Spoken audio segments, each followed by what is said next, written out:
भाषण झाल्यावर किंवा एखादी मुलाखत ऐकल्यानंतर असं बाबा म्हणून कधी ते ओरडतात का की हा मुद्दा नको बोलायला पाहिजे होतास तू, किंवा असं काही सल्ला देतात का तुम्हाला? आत्तापर्यंत तरी बऱ्या झाल्यात मुलाखती, त्याच्यामुळे काय बोलले नाही आहेत. आणि मग चुकल्यावर ते बोलतात, पण मुलाखतींबाबत ते कधी आता बोलले नाही आहेत.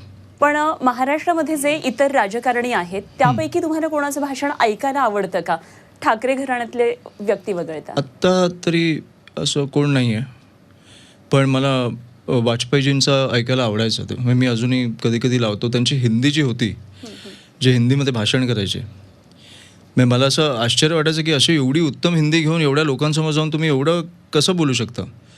त्याच्यामुळे ते मला आवडायचे. ते आठवतात मला. बाळासाहेब ऑफकोर्स. आत्ताच्या राजकारणामध्ये कोणाची भाषणं तुम्ही ऐकता? नाही, कशी भाषणं नाही करायची हे बऱ्याच लोकांची ऐकतो.